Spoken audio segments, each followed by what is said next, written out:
Okay, there's going to be a review of the Above the Rim movie and the soundtrack. I thought this would be a cool video to do this week because it's the start of basketball season, start of the NBA. Don't have it in me to talk about the NBA right now, but I'm still excited about the season. But we'll see what happens. It's just very unknown as to who's going to stay healthy, who's going to play. But looking forward to the playoffs when they do eventually happen. I think it should be a great season as long as everybody stays healthy, though. That's the unknown.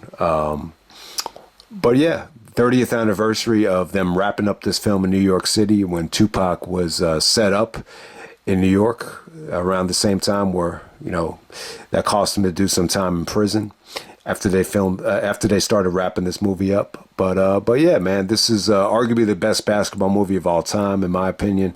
I think it's a really, really good movie. I know some people would argue that it has its flaws. It has a little bit of a lower budget. But I definitely think this still blows away. Anytime I see a top 10 list of basketball movies, I say, man, Above the Rim blows out some of these movies away, man. At the same time, you got the greatest rapper of all time in Tupac in a basketball movie. So it's almost like the meeting of, it's a really, really great blending of basketball and hip hop in one movie. And not to mention, I think the soundtrack was incredible. The soundtrack happened at the height of Death Row's success with Dr. Dre as, supervising producer. So obviously that was a great soundtrack. I would actually say it's the best soundtrack in hip hop history still. But yeah, this is a great cast right here. We have Duane Martin as Kyle Lee Watson. We got Leon as Tommy Shepard. So if you don't remember Duane Martin, he was actually in White Man Can't Jump. He was the Zorro dude, the Z and the Fro in Zorro when he played Woody and Wesley in the 2-on-2 tournament in the finals. Leon was actually in Cool Runnings. He was actually in Cliffhanger with Sylvester Stallone. So in this movie, he plays Tommy Shepard, Tupac's older brother. That was a very, very talented basketball player, but mentally shut down. Tupac actually plays Birdie. Leon actually ran away from the family and kind of left Tupac to kind of pick up the burden and become a drug dealer and really provide for him and his mother. But Leon and Tupac really kind of resent each other in the movie. They're totally at odds, even though they are brothers. Bernie Mac plays Flip, the homeless crackhead. Tanya Pinkins plays Malika Watson, Kyle's mom. Marlon Wayans actually plays Boogaloo, who's actually Kyle's older friend that just got back out of jail. Tupac kind of bullies Boogaloo. He's like the comedian in the movie, Marlon Wayans. So this is a great movie for Marlon. At the time, he was probably the younger brother of the Wayans, really trying to make a name for himself. David Bailey actually plays Mike Rollins, who's actually the coach. He's Kyle's coach on the high school team. Woody Harris is in the movie. He plays Motar. This is actually Birdie's right-hand man. He does most of the killings. He does most of the dirty work, the money collecting. And that's Woody Harris. So if you don't remember Woody Harris, he was actually in the Lakers Showtime series on HBO. He was also in Remember the Titans. You remember they did the in Remember the Titans. He was friends with the white kid that actually got into the accident. Remember they didn't like each other at first, and then they became best friends. He's the same actor as that dude from Remember the Titans, and he was also in Creed. I think he played one of the trainers in Creed. So it's a pretty damn good cast right here. But in the beginning of the movie, Leon, Tommy Shepard. It's really a great scene. The beginning of the movie, he's totally different. He's cocky. He's arrogant. He's trash talking. He's like, get off me. He's like, give me some competition out here. Give me some competition. He's like, you can't jump. He's playing with his best friend Nutso, and he's trying so hard to outjump him that he actually ends up killing himself, and that totally changes him. The rest of the movie, he becomes like Kawhi Leonard. He becomes an introvert. He becomes bitter. he just becomes very stoic, and he just blows his chance. Like, he just mentally shut down. He didn't become a great college basketball player, didn't really, make it into the league. And, Tupac is just very resentful that he just mentally shut down and became very weak, after his friend Nutso died, while Tupac became a drug dealer and, started recruiting, these younger, hungry kids for his street team. So I think more than anything, I think that's one of the biggest flaws of the movie. I think they could have done a better job of showcasing, Duane Martin's dissension with his coach. I think that could have been done a little bit better. And then at the same time, I think the tournament at the end of the movie, they could have done a better job of showing us why is that so important, or like why is this tournament at the end of the movie? What's the big prize, or why is everything building to this tournament? But all we know about is that Tupac has a ton of money on the line. It's really a battle with Duane Martin being split between playing for his coach and then playing for Birdie.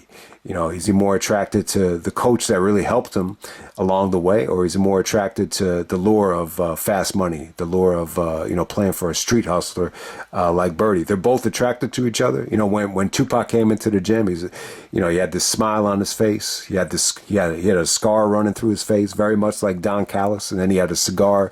And he's just hungry to find the next dude that's gonna help him. And then at the same time, Duane was like, "Yo, kid was at the game. It's like I saw Birdie was there, and he was just tempted. He went to the club. Tupac offered him women, offered him money, offered him everything. Just to try to, he even gave him a little bit of a tirade into saying that it's got to be right for both of us. And, there's more to life than just hitting that jump shot, if you know what I mean. So Tupac was very manipulative and was able to get him, to sign for the team. So the other thing I wanted to mention, why am I so attracted to this movie? I find myself relating to all three characters. Tupac's character, Leon's character, and Duane Martin as well. What's a really powerful scene is when Kyle and Marlon Wayans were playing in the park one morning, and they actually played Bernie Mac. He played him one on one. The Marlon Wayans is funny. He's like, "This is going down in history, G. You're playing a one-on bum," and they actually played for bunks. Bernie Mac's like, "Why don't you play me for some bunks?" So I think at the time, like, that was like something they did back in the days. Like, if you lost a one-on-one game, you would get Spalding like written on your ass. Like, you would bend over, and you would just, the basketball would just be indented into your ass, and you could actually read the word Spalding. So it sounds to me like that was something they did back in the old days. I had never heard of that. I never was at a park and someone said, "You want to play for bunks?" I think that's what they called it. But after it was over, like, Bernie Mac is, he didn't want to do it. And Bernie Mac is like, "Don't be running up on me like John Gotti, baby." It's like, "You don't want none of this here. You don't want none of this here." So Bernie Mac was funny as hell. But it's a powerful scene because, he ends up, taking Bernie Mac down, kind of humiliating him. And then Tommy Shepard breaks it up. He's like, get the fuck off him. What the fuck is wrong with you?" And then when Bernie Mac sees Tommy Shepard, he gives him a hug. He's like, "Tommy Shepard, I thought you were dead, man." And then Bernie Mac is like, "Yo, they can't erase what we were, baby. Champions. They can't erase what we were." And as they're having that moment where they're kind of reflecting on, what they used to be, Duane Martin's kind of looking at them with a lot of fear. It's like, wow, these two guys used to, be high school teammates, champions, and look at them now. One of them is a bum and one of them is a security guard. So you can see the kind of, like, the light bulb flash off in Duane Martin's, in his head right there. Like, he doesn't want to end up like those two guys. So, oh yeah, that's the other thing that came from the movie, along with Get Off Me, the snap your wrist more, the ball needs rotation. So,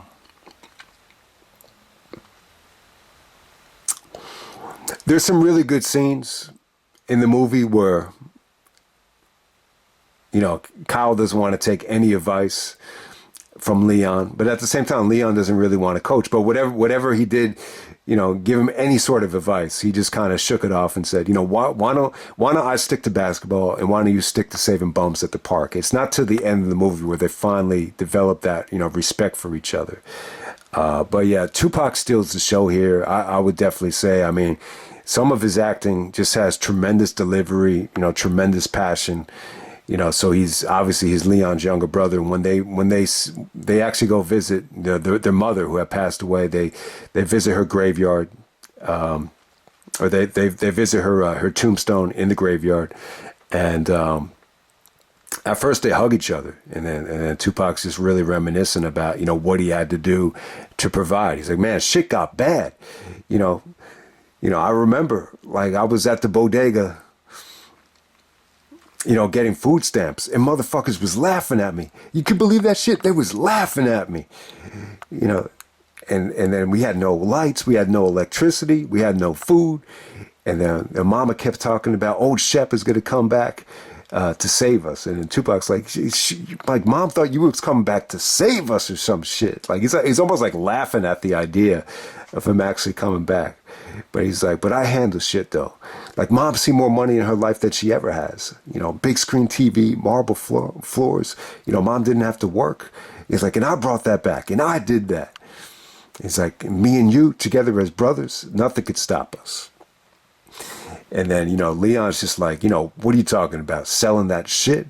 And then Tupac's demeanor totally changes. He's like, who the fuck you think you're talking to? This ain't Nutso. This ain't that motherfucker on the roof taking orders from you. He's like, shit has changed, motherfucker. He's like, you ain't the motherfucking man no more. I'm the one. So great scene right there. That might be some of the best acting Tupac had ever done in that scene. And then you get another great scene between them two, where he's like, yo, good morning. Yeah, man, it's a hell of a fucking morning. The birds are chirping, and here's my older brother on the way to his job as a security guard. It's like, no, fuck college, fuck the pros. He's a security guard. You can't be this fucking weak. You start flipping out after your friend dies, and you have no fucking heart. So you see a little bit of the tension between them is just real. Like, they just don't respect each other. Like, Tupac, a circle, like, he really wants, his brother to start working for him. He wants to use him as a player, use him on the side for whatever. But, Leon just doesn't, respect the way that he made money. He's like, you might not like the man that I've become, but I'm still a man. And look at you, like, you're a joke. So, yeah, I definitely thought that was a great scene. But yeah, Tupac is he's very ruthless here. He actually carries like a blade. He cuts people up. It's actually him actually killing, Flip, that causes Duane Martin to kind of, turn on him and just be like, yo, Birdie, I don't need your kind of help anymore. So that's what really kind of, put an axe between them. But it was cool, man. One of the other great plots in the movie is the relationship between Tanya Pinkins and Leon. Leon would always go to this, coffee shop. He would always order the same thing, order the same food. This one waitress is like, I think you need someone to take you home and make you a nice home cooked meal. And then he finally sees Kyle's mom, and it's like love at first sight. They start seeing each other, and Kyle just doesn't like it. I don't know why. He just can't get behind it, and then he goes to ask Flip. He's like, I want to ask you about your man, Tommy Shepard, because they hugged in the park. He's like, what do you want, some dick? He's like, no, man, I'm serious. Like, tell me about your man, Tommy Shepard. He's like, ask Birdie. That's his brother. And then Birdie, Tupac is like, yeah, that motherfucker ain't shit. Just because you're born into a family doesn't mean you stay family. He's like, that motherfucker don't care about me, you, nothing. He said, go to school. You're late. So yeah. So that was definitely a great scene right there. But what it kind of explains is that, Leon, Tommy Shepard's always been like a runner. And that was his argument for, trying to protect his mother. He's like, your own brother said you ain't shit. So there's actually one game where he gets, really cocky, really arrogant, gets thrown out of the game. He's really upset. He's like, he's kicking the Gatorade bottle. He's breaking chairs in the locker room. And then when Leon comes in to try to calm things down, he throws the chair right in his face. he's like, your own brother said you ain't shit. I want you to stop seeing my moms. And then the mother comes in and slaps him in the face. That's a great scene as well. But it kind of, what the scene really does, it just shows you, like, whenever things got heated, he just ran away. He just walked out of there. And that was kind of the end of the relationship there.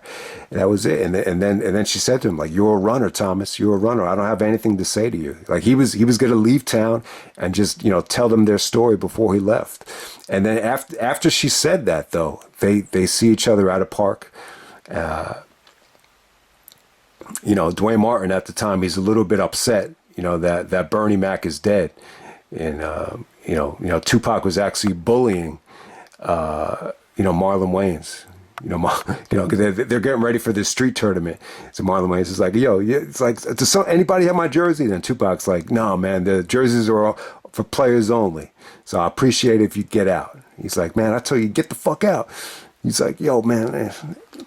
So after that, after he kind of bullied Marlon Wayans, Duane Martin said, Birdie had no business, bullying you like that. He's like, yeah, Birdie's just being Birdie.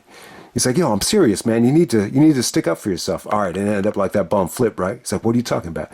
He's like, oh, you don't know. That motherfucker sliced up Flip for no reason. Just cut him up for no reason.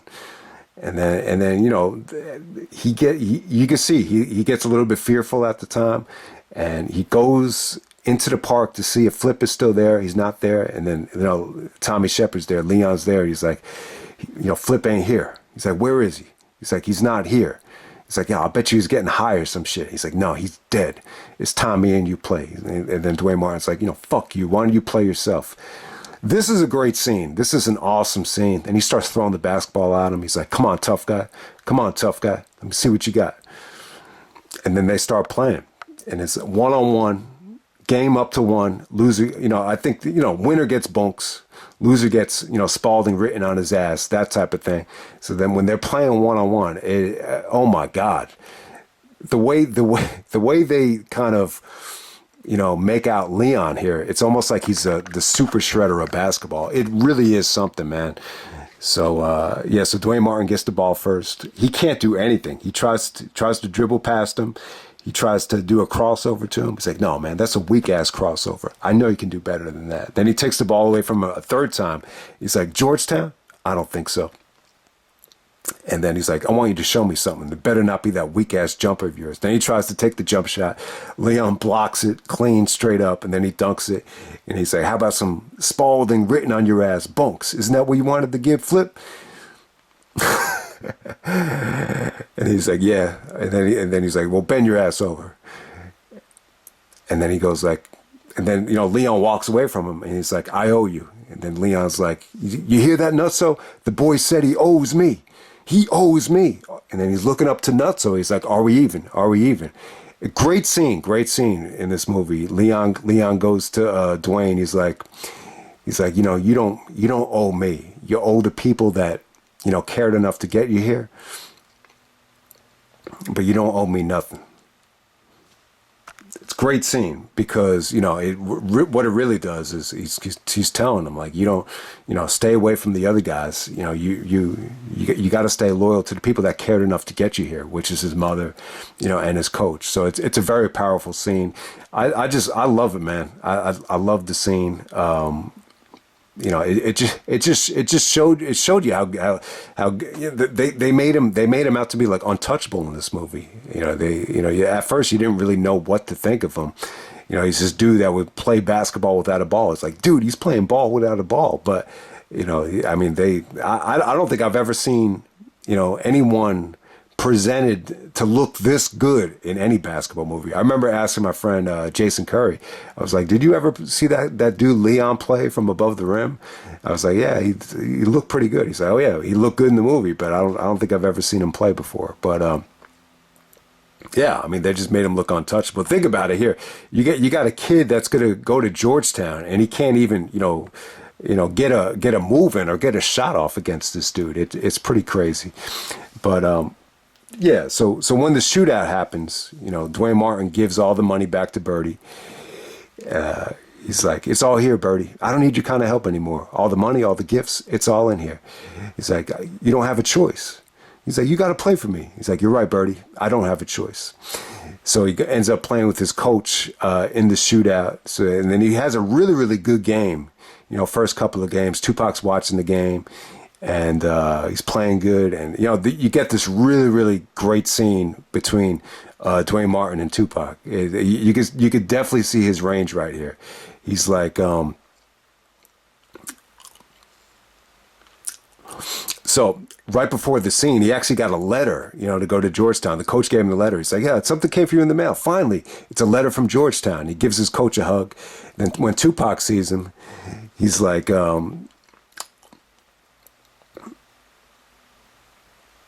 he just sees me. He's like, he's like, good luck, Kyle.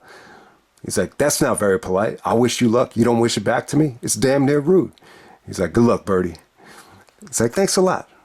Oh, congratulations. I heard you a Hoya now. Oh, by the way, what are they going to think at Georgetown about all the gifts that you took from them? Check this out. You ain't going to college or any fucking where if the Birdman doesn't win. You might be on another team, Kyle, but you're still playing for me. Just remember that. You're still playing for me. Good game. So I love that scene right there. I thought his range was awesome. And it just showed you, man. You might be on the other team, but if you don't throw this game, you're going to get killed. That's what he's basically insinuating there. So they actually meet in the finals, Birdie's team versus Kyle's team. They're playing street ball. Everybody's getting banged up. And then there's a scene where right before, Tommy Shepard's about to leave town, he sees these two dudes, doing what him and Nutso were doing in the park, just jumping up as high as they can to hit the top of the backboard. And for whatever reason, it just inspires him to go play. So they were actually needing the extra guy in the game. He's like, Coach, you only got 4 guys.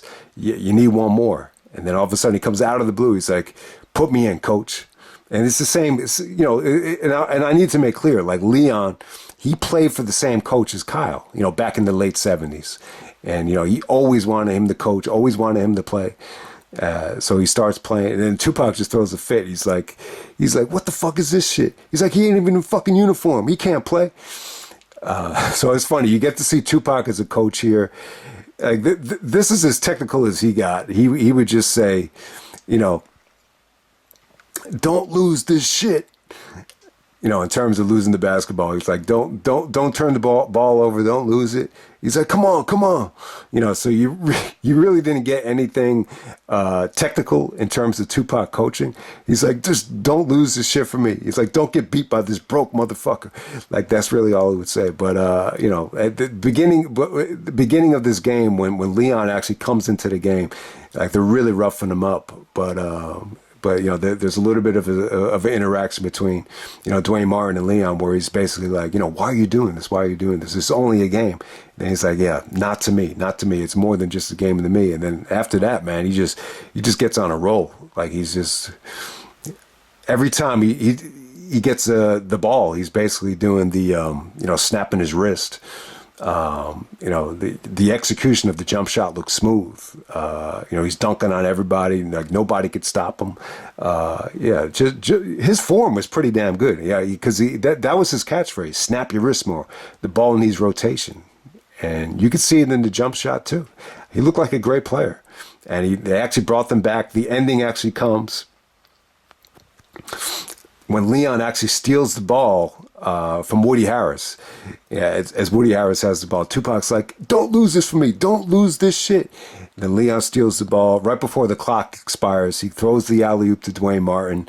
Then they start celebrating. And as they're celebrating, Tupac, gives, Woody Harris like a suitcase. He's like, handle your shit. And in the suitcase has a gun. And then he takes the gun and he's about to shoot Duane Martin. And then, the whole theme of the movie was been Leon just like running, just running away from responsibility, mentally shutting down. Well, this is a situation where he doesn't run. He actually jumps in front of the bullet, takes a bullet for Duane Martin to protect him from, so he could go to college and provide for his mother. And he takes the bullet and, doesn't die, but ends up going to the hospital. There's almost like a dream sequence where Marlon Wayans gets revenge on Tupac, and he actually shoots him in a club. So one of the many times you get to see Tupac take a bullet. So that's how that kind of ends for him. But it's almost like a bittersweet ending for Tupac. They always say time and time again, that drug dealing will always bite you in the ass, and that's exactly what it did here. But yeah, I love the ending too. The ending, you clearly see that Leon and Kyle's mom actually got back together. They're with the coach. They're in a restaurant, and you get to see Kyle actually hit a game-winning shot at Georgetown, in Washington D.C. at home. It's like the last play of the game. They call timeout. It's almost like a curl play for him to come off the screen, and he hits a jump shot at the buzzer to actually win the game for Georgetown. Then the movie ends with Regulate, with Nate Dogg and Warren G, with the Regulate song. So yeah, it's a great movie. I think this is actually a better ending than White Man Can't Jump, but definitely, man, I could definitely relate to it. Tupac's character with being burdened to provide for a single mother. Duane Martin trying to get into college. At the same time feeling a little bit bitter about his mother actually seeing another guy on the side. I could definitely relate to that. Leon as well. This guy that used to be, such a great player, and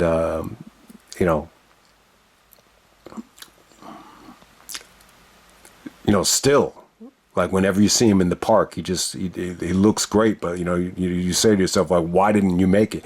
Why didn't you make it? To the league if you're so if you were so great. What the hell happened? What happened to college? What happened to the pros? So I could definitely relate to all three characters.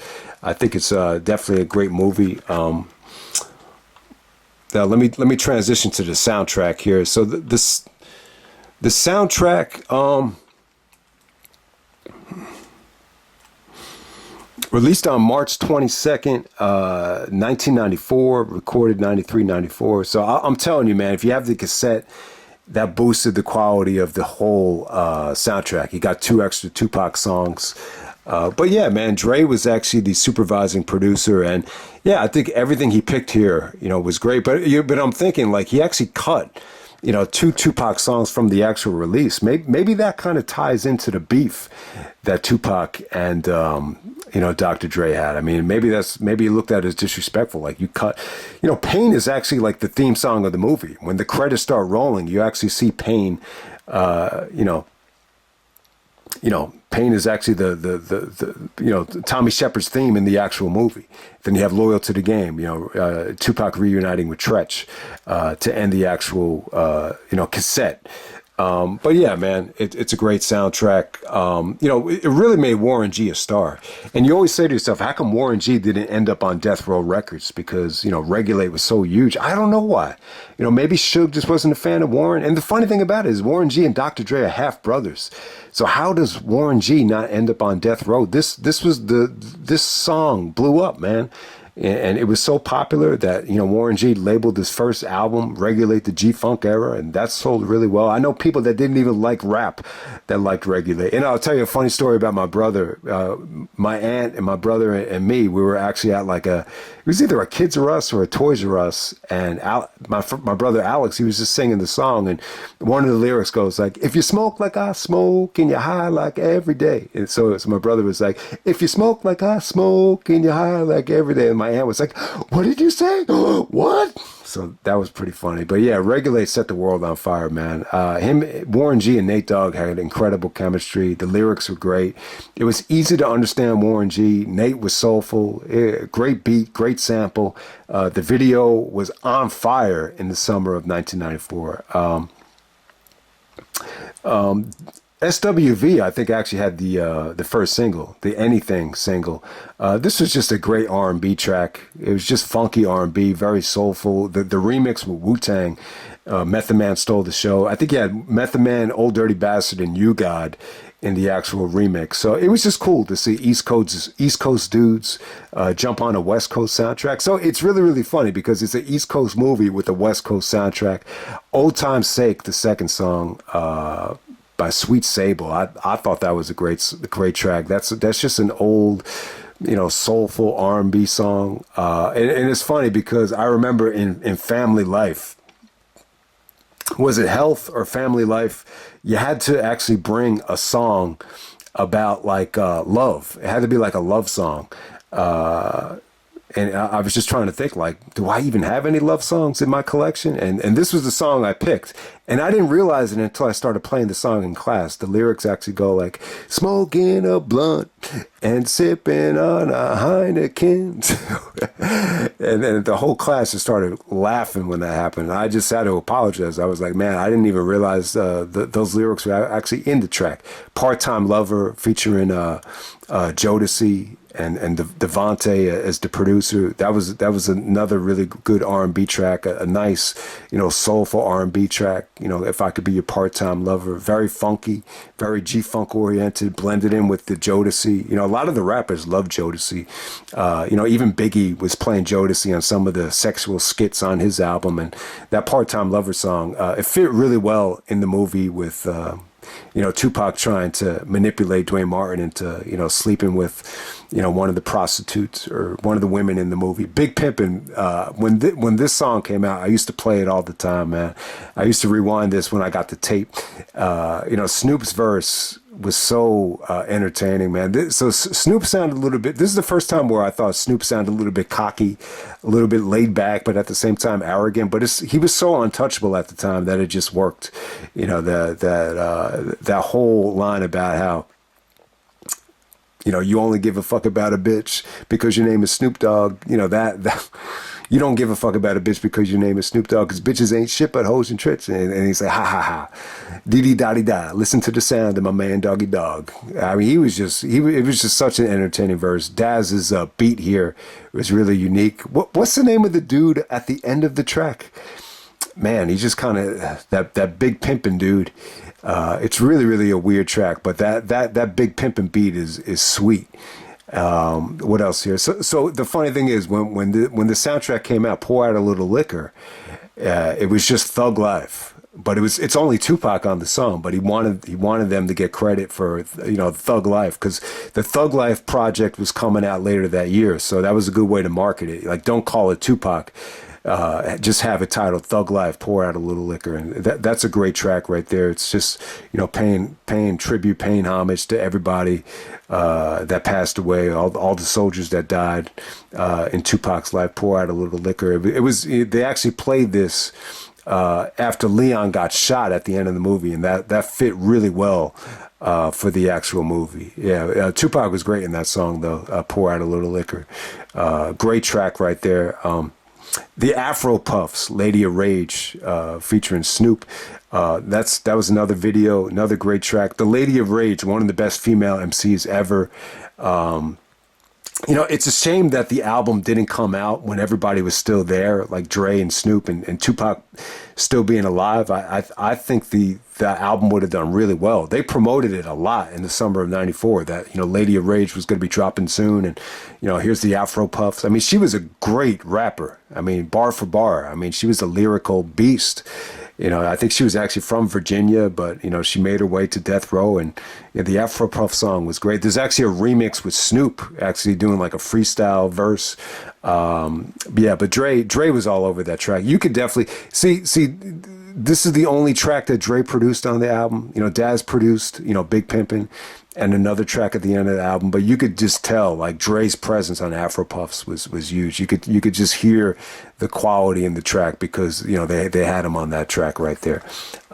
Just So You Know by CPO Boss Hog. That's a funny track. He had a unique style. He was actually also on Picture Me Rollin'. So this track right here and Picture Me Rollin', CPO Boss Hog. That's the name of the track right there. Hoochies Need Love Too is a most underrated track on the album by Paradise. So this Paradise crew, they actually worked on the Deep Cover soundtrack. These are like some of the first female rappers to ever openly spit bars about sex. So this is a great track here. The R&B hook was great too.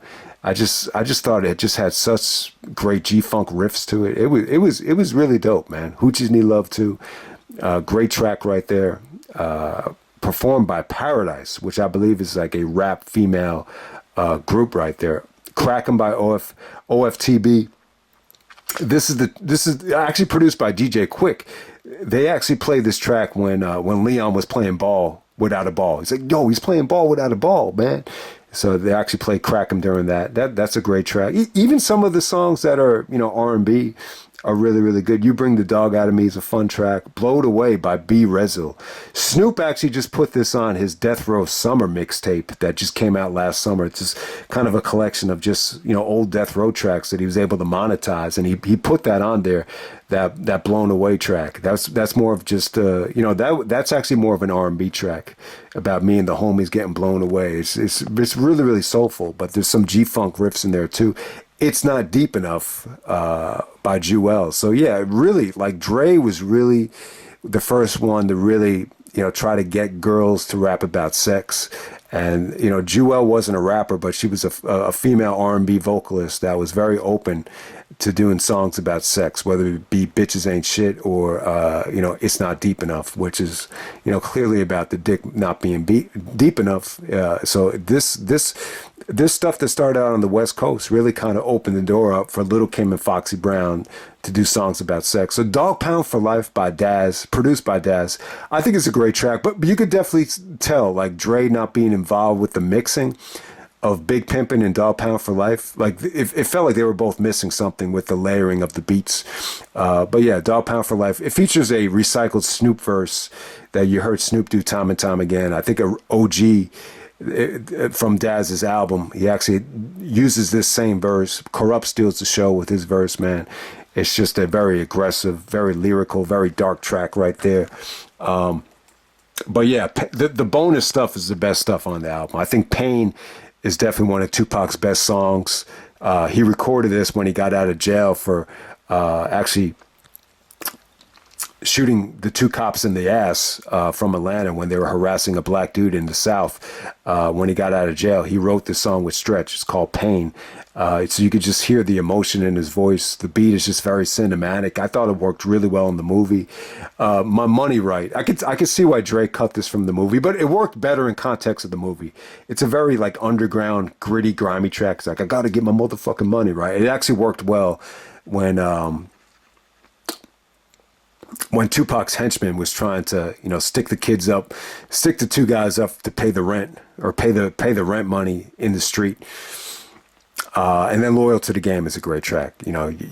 With this particular song, I feel like Tupac actually wrote this from the perspective of Birdie, the character. Yeah, because he talks about, there's not a cop that could stop me. I've been slicing motherfuckers since I lost my mama. In the movie, Birdie is known for carrying a blade. As Tupac mentioned, he got the idea from a lot of the clubs in New York. A lot of the thugs in New York would actually carry a blade as a weapon. So you get to see him and Tretch from Naughty by Nature finally on the track together, and it was dope. This is probably my favorite Tupac and Tretch collaboration. Maybe you could argue that Tretch was falling off a little bit here, but I still think it's a dope track, man. It's got a nice, Tupac is just in, more of a West Coast mode here. Talking about an East Coast movie character, so it just worked really well. The nice variety on there. Tretch really blended in well, I think, on this West Coast beat. And then you have Riddler on the third verse, who is a rapper I really never heard of again after this track. But the only time I heard the name Riddler on another track was Method Man actually did a song called Riddler on the Batman Forever soundtrack, but that's pretty much it after that. But yeah, I think it's a great soundtrack, man. I could go on and on about it. There's really not a bad track on here. Even some of the R&B tracks, like I Didn't Mean to Turn You On and Doggy Style, DJ Rogers, Second to None. I thought those tracks were pretty damn good as well. Everything is quality shit here. Anytime you have Dre filtering out stuff, you're gonna get quality. I'm just a little bit baffled as to, why the Tupac tracks ended up on the cassette. So if you had the cassette was the better, option than the CD. You got 3 extra tracks. The problem was, though, man, I remember I bought this in like June of '94 during the NBA Finals. I went back to the record store 3 times that night because the tape kept breaking.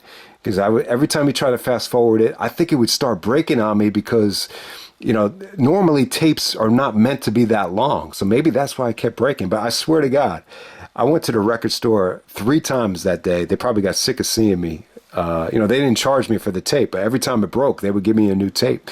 So, hey, man. I'll end it right there. I love the movie, love the soundtrack. I've never done a movie review before, so I apologize if it didn't come out well. But some of these movie reviews they're like 5 to 10 minutes.